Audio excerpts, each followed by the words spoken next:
narcissists around the holidays. We all know narcissists in our families, and the holidays absolutely make things more difficult. Can y'all talk about getting them out there, and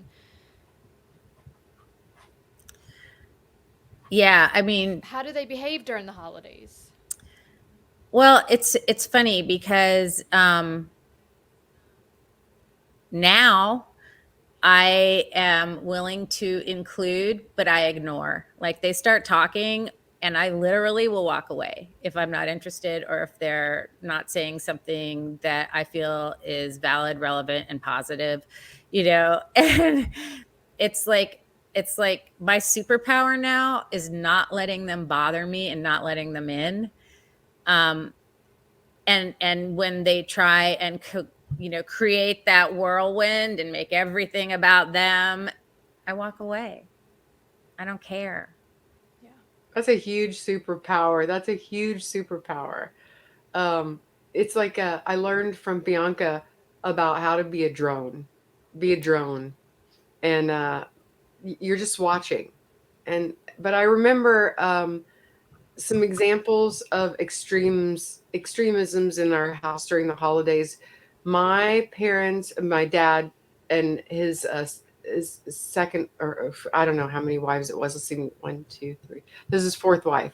Um, after my mom, we always had fabulous Christmases, but then there was always these big fights because my mother hated his family. But I mean, it was just a huge chaos. And Sean and I would be like, I hope we're going to get presents. That's all we really cared about. But everybody else in the family was always fighting. Like there's always some big nonsense. Like my mom hated my grandmother, or it was just who knows. Drama, I it was drama, utter chaos.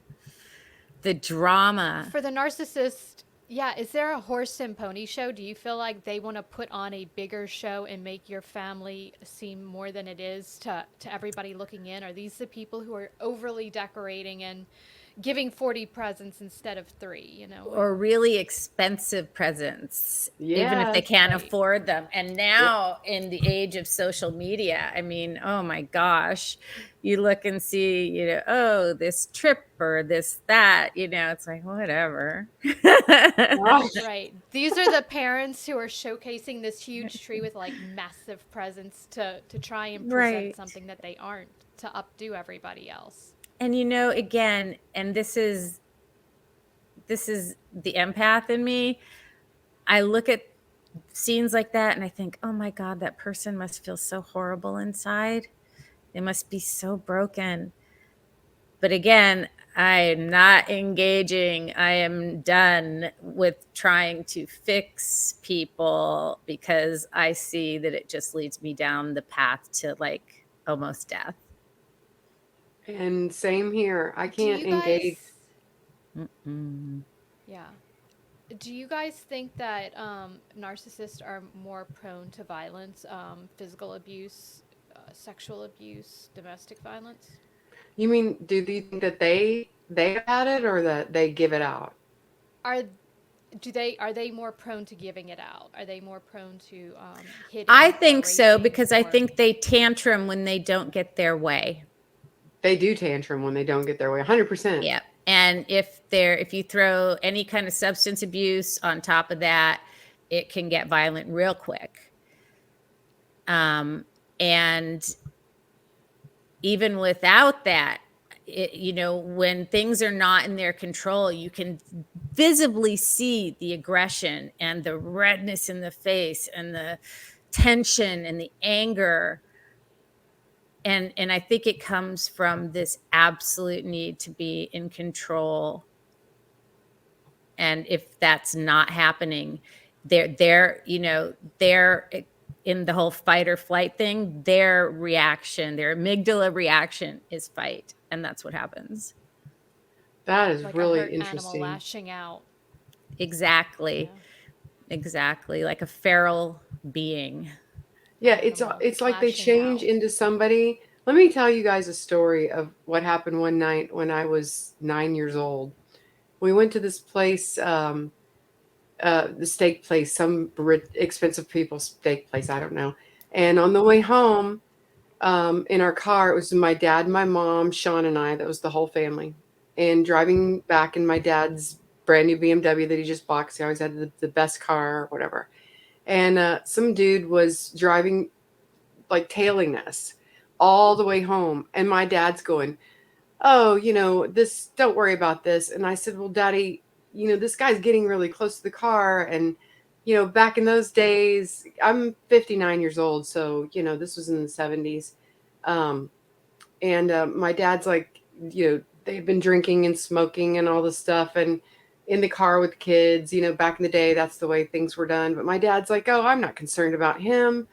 I know everybody." And so he drives all the way to our house and gets out of the car, and this guy parks, and unbeknownst to me and like everybody else, my dad was a pretty high powered business person and had all the tools and technology back then to contact police from the car, even back in those days.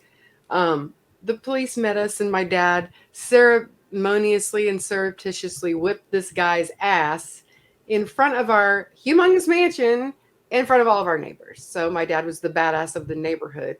Everybody's like, "Yay!" And I'm thinking,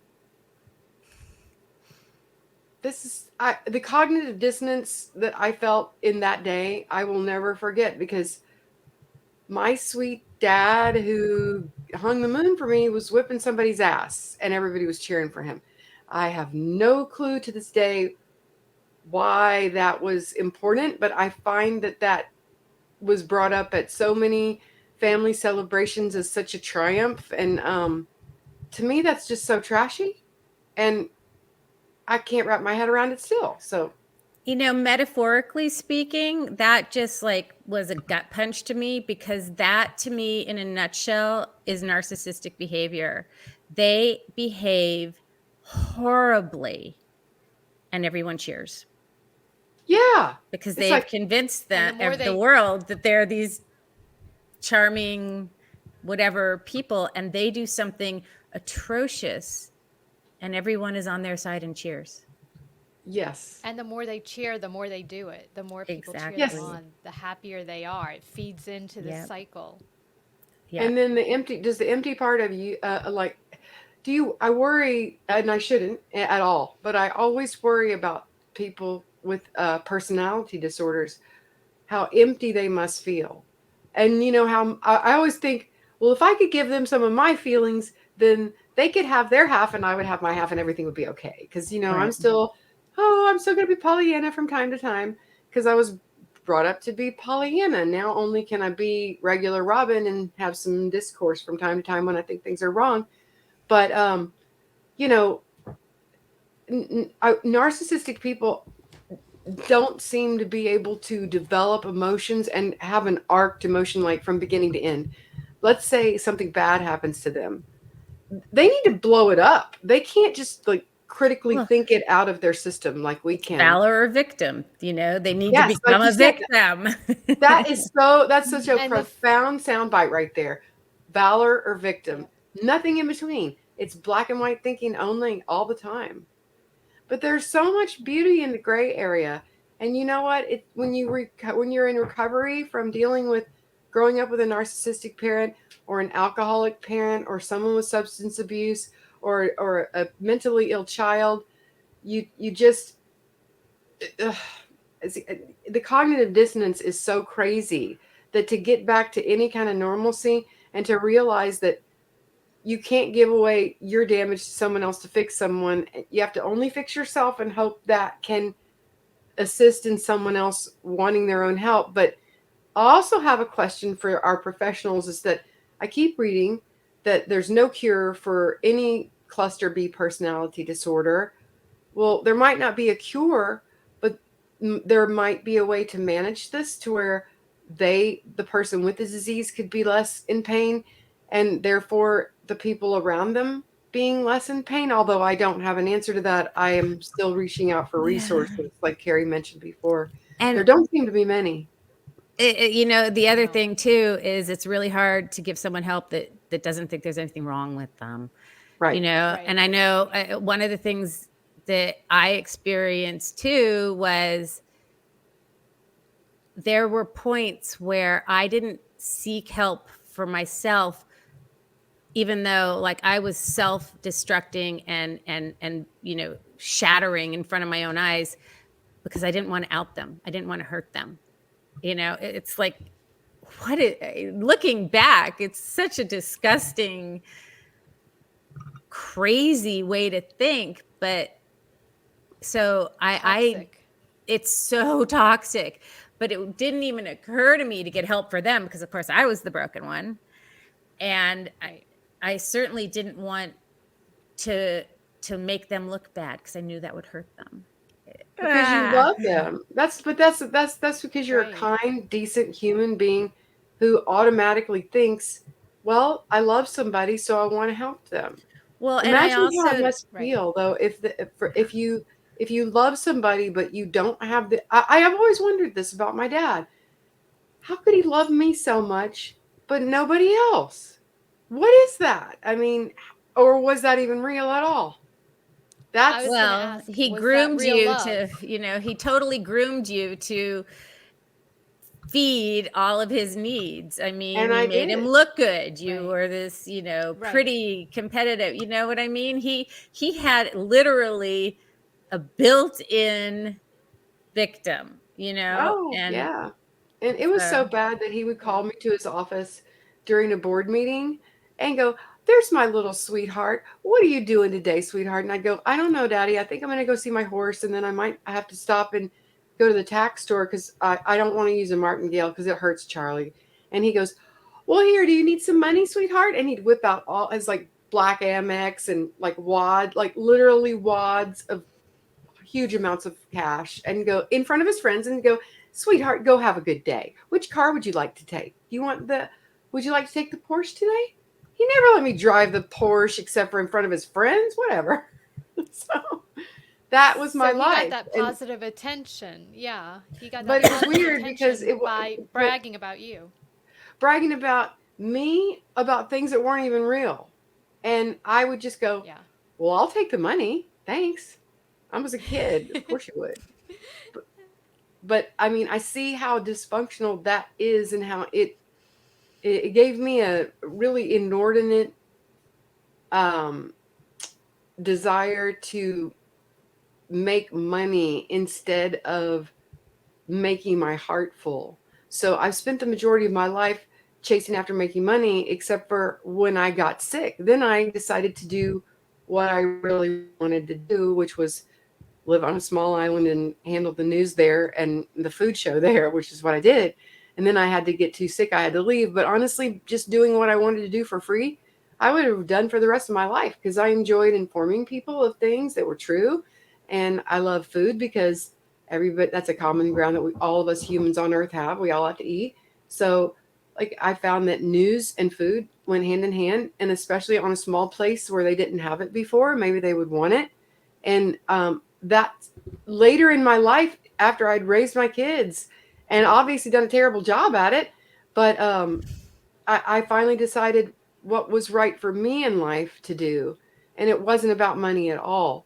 So part of making this show is so that I can leave a better, or we as a team can leave a better pathway for young people who don't know that they're even being abused or in a codependency situation, or maybe they themselves have tendencies from being raised by a narcissistic parent that they don't know that they're passing along generational trauma to their kids. And I'm telling you all, I think I did that.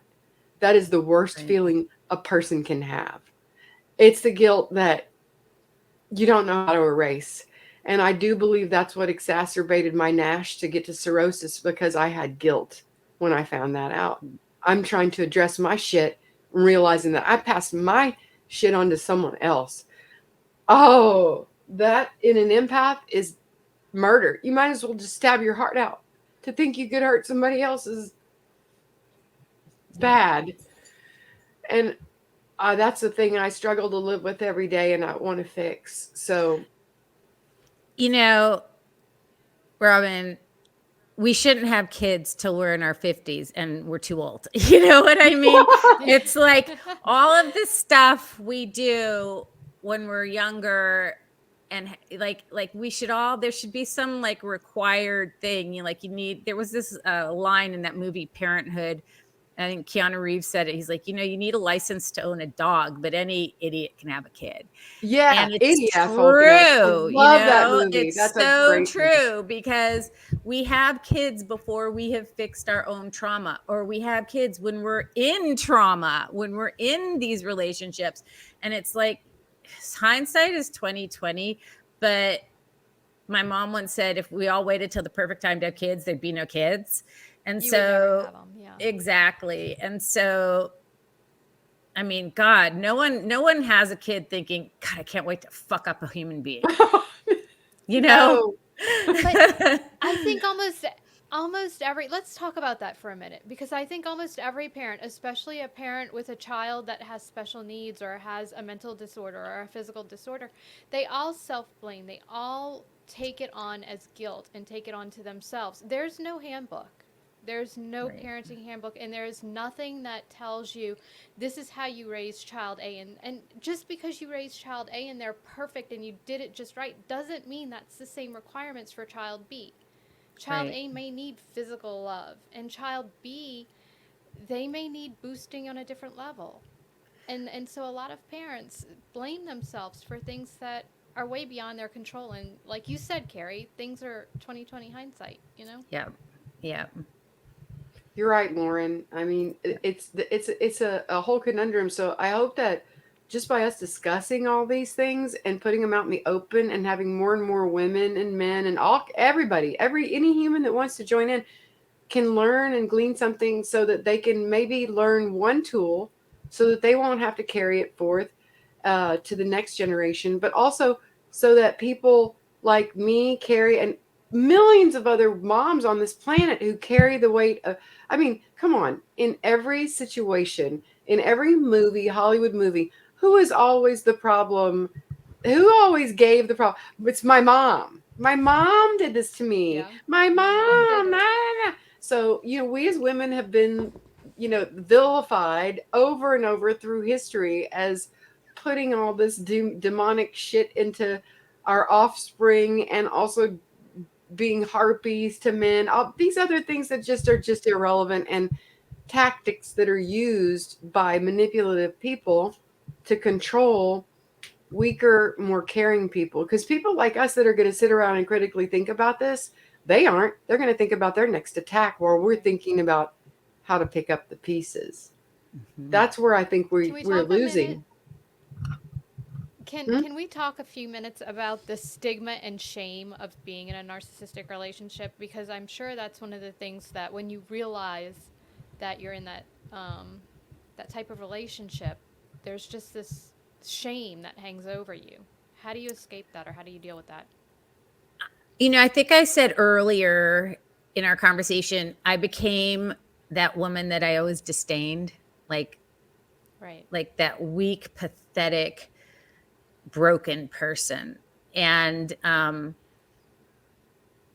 when you're in it, like for me, in addition to my getting away, prior to that, you know, I had a really serious suicide attempt because I didn't know how else to get out of it. And I literally, you know, thought I was so worthless and so just had no value. My life had absence of value, that I thought it would be better off for everyone if I just went, because that's, you know, what I was being told. And coming out on the other side of that and going on that sort of walkabout that I did, the thing that I realized was I was carrying shame that didn't belong to me.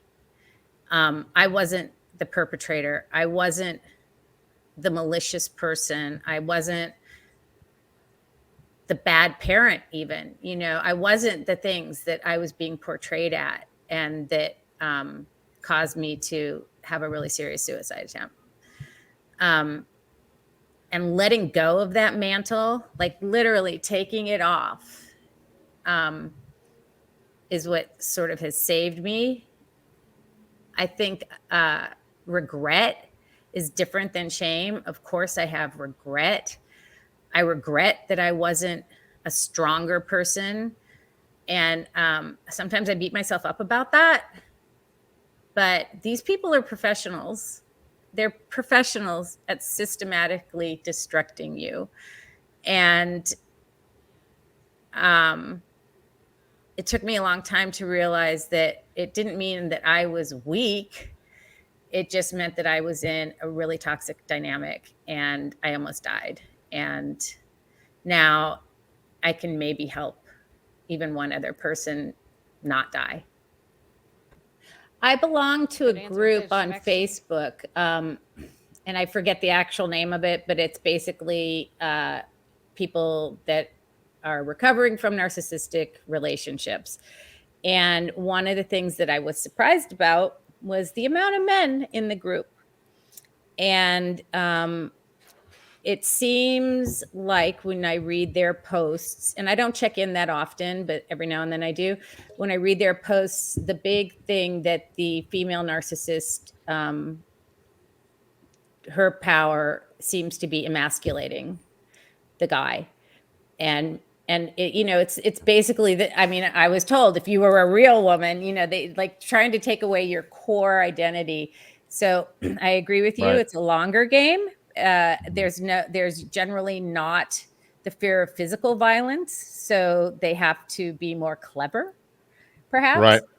But it's the same. The result is the same for these people that don't get out, because I read their posts about just loss of identity. And the big one is how emasculated they feel, taking away that white male power. I'm trying to do a deep dive here because where I live right now, several people that live around here have had incidents where they have been in rehab and all kinds of things, really high profile people up here in Laurel Canyon. And they don't mind talking about it. And I'd like to find out some of their resources. And I'm in the process of getting to know them well enough to ask questions like that, but I'm not there yet. But I'm trying. I think the hardest thing about finding resources is, well, A, obviously finding the resources, but then B, convincing the person to use them, because it's really rare to have those two happen at the same time. Yeah. And the thing that Sunny was going to say today is affordability. And the fact that most people do not have the wherewithal to pay for any of this.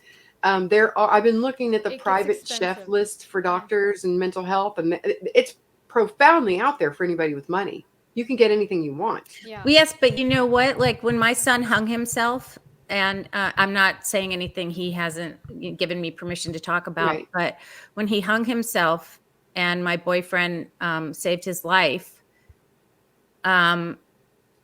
he had insurance and parents that were willing to do anything, and he refused to go. He refused to go to any of those places because he was addicted to this girl who was, I believe, a narcissist and really just controlled his life, and he wouldn't go anywhere without her. And so he ended up living in his car because that was, his options were, you can't come home, you have to go get help. And so he said, fuck you all. And he was over 18. The United States spends more per person on healthcare than other high-income countries, but still has a lower life expectancy. We have poor outcomes relative to other countries. We pay twice as much as any other country. We pay more and get less. My platform is built on me talking about being in therapy and dealing with narcissistic personality disorder. I don't trust people with my information because I know I use other people's information against them. Name brand Adderall is still available for $290 with insurance. It's the generic stuff that most people can afford that's running low. You have a productivity crisis with the slowdown in Adderall and whatnot. You have a literal healthcare crisis if people can't get blood pressure medication, diabetic medication. These institutions' board of directors gets to choose who gets a liver, who deserves one, and why. That's a common question they ask all transplant patients. Are you fundraising? Are you saying environmental influences rewire the brain? Whatever we do consistently will wire up the brain. Neurons that fire together wire together. It's usually the folks that have the highest IQ who are most susceptible to developing serious mental illness. When somebody has a psychotic break, it's like a heart attack. It's like a brain attack. It takes a long time to recover from that. They all took an oath that said, first, do no harm. I'm really fucking angry. The policies and regulations in place by our governments place people in a position where either they're priced out, they're not allowed to do something with medical doctors, or something that they want to do is banned. So what it does is it forces people to start doing things on their own and learning things on their own. Anybody can learn to be a medical doctor. We're taught not to see ourselves as part of a collective with a lot more power than the small group that created the system.